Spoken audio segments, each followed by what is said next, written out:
Everybody expects the Jets to go offensive line in that first round. Any chance they go in a different direction?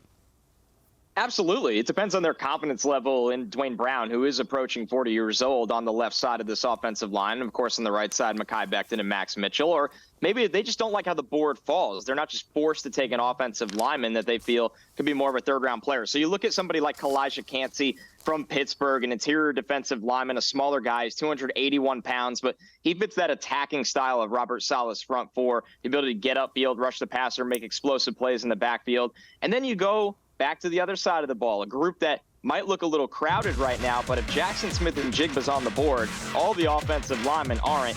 You talk about just talent. This is a top 15 player in this draft. He is far and away the best wide receiver in this draft in my eyes.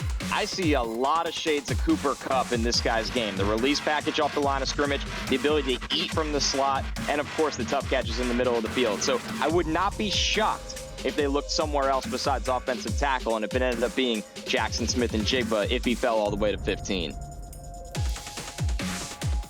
Yeah, for me, when I look at this young man run, man, Aaron Rodgers, why not add more pieces, right? Like, the bottom line is, the issue with Aaron Rodgers in this offensive line is he's a guy that's going to hold the ball, so he needs time, he needs protection. But if you look at Aaron Rodgers as a whole, when he has weapons, he feeds his weapons, and he gets after. So I think this young man out of Ohio State will make a great addition. And let's not forget about probably one of the biggest weaknesses on the Jets right now. I know we're all going crazy over Aaron Rodgers, and we love the idea of JSN just adding another weapon there for this team to work with, but at the receiver position. But the interior of the defensive line wasn't overly great last year, absent Quinnen Williams, and they have only lost bodies this offseason. They haven't added anyone. I mean, so they really do need some beefy in there. I mean, they need somebody who can clog the middle of the field, shut down the run. I know we all expect the Jets offense to score a ton of points, which probably means the opposition's going to be throwing, which puts the emphasis on the pass rushers, but it's not always going to be perfect for the Jets offense. So if you're in that muddy game, if you're in that low-scoring game, if you need to shut down the run,